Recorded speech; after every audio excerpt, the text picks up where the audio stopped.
క్షేమం ఎన్నికల హామీలు ఊసు విస్మరించింది చంద్రబాబు సర్కార్ అంటూ సాక్షి మరొకసారి కథనాన్ని ప్రొజెక్ట్ చేసుకొచ్చింది.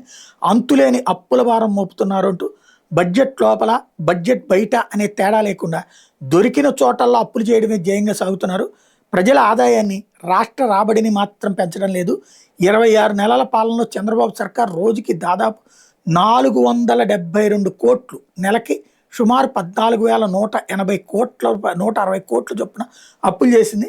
తాజాగా మంగళవారం మరో 3,800 కోట్లు బడ్జెట్ అప్పు చేసింది. రాష్ట్ర ప్రభుత్వ సెక్యూరిటీలను వేలం వేయడం ద్వారా ఆర్బీఐ ఈ మొత్తాన్ని సమీకరించి రాష్ట్ర ప్రభుత్వానికి ఇచ్చింది.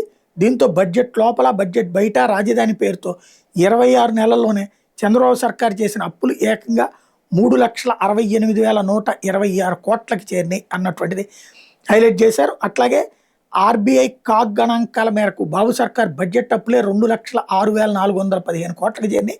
ఇక వివిధ ప్రభుత్వ రంగ సంస్థల ద్వారా ప్రభుత్వ గ్యారంటీతో చేసిన అప్పులు 1,14,024 కోట్లకి చేరినాయి.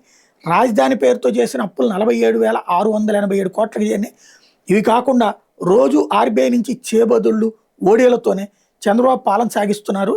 చేబదుళ్లకు కూడా వడ్డీలను చెల్లిస్తున్నట్టు ఇటీవల కాగ్ నివేదిక వెల్లడించిన విషయం తెలిసిందే. ఎంత అప్పు చేసినా అభివృద్ధి సంక్షేమం మాటే లేదు. నిరుద్యోగులకు హామీ మేరకు వృత్తి కానీ ఉద్యోగాలు కానీ ఇవ్వలేదు.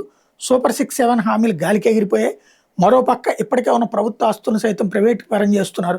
ఇందుకోసం ఏకంగా పీపీపీ విధానాన్ని అమల్లోకి తెచ్చారన్నట్లుగా హైలైట్ చేశారు.